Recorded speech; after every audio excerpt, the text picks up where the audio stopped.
ఈ మొత్తం కుంభకోణం వెనకాల రేవంత్ రెడ్డి గారికి అండగా బ్యాక్గ్రౌండ్లో నిలబడ్డది ఈ అంతా మేనేజ్మెంట్ అంతా చేసింది ఒక బీజేపీ ఎంపీ. ఆ బీజేపీ ఎంపీ గారికి ఈయన కూడా కొంత అనుచితమైన లబ్ధి చేకూరుస్తున్నారు రాష్ట్ర ప్రభుత్వం ద్వారా. ఎందుకంటే ఇక క్విడ్ ప్రోకో కదా, నేను ఇది చేస్తాను నాకు అది చేయాలి, అది జరుగుతూ ఉంది ఇప్పుడు. ఇక ఇప్పటికిప్పుడు నేను దొంగ చేతికి తాళాలు ఇవ్వను. ఆ ఎంపీ గారి పేరు కూడా నేను బయట పెడతాను, నెక్స్ట్ ఎపిసోడ్లో బయట పెడతాను. ఎందుకంటే దీని వెనకాల ఉన్నది మొత్తం, దీని వెనకాల నడుపుతున్నది ఆ బ్రోకర్ను తెచ్చింది, ఆ బ్రోకర్ను రాష్ట్ర ప్రభుత్వానికి అటాచ్ చేసింది, ఆ బ్రోకర్ని అల్టిమేట్గా ఈ రకంగా ఆర్బీఐ ఐసిఐసిఐ బ్యాంకు నిబంధనలు పాటించకుండా ఆగమేఘాల మీద 10,000 కోట్ల రూపాయలు అన్నిటిని వయలేట్ చేస్తూ తెచ్చింది కూడా ఆ ఎంపీ గారి సారథ్యంలోని ఆ బ్రోకర్.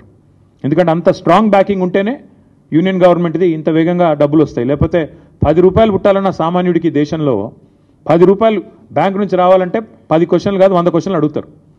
ఒక లోను శాంక్షన్ కావాలంటే హోమ్ లోన్ మీ అందరికీ తెలుసు, అందరికీ ఉండే ఉంటాయి ఇక్కడ లోన్లు. హోమ్ లోన్ శాంక్షన్ కావాలంటే ఎన్ని పేపర్లు దస్ఖత్ పెట్టాలి?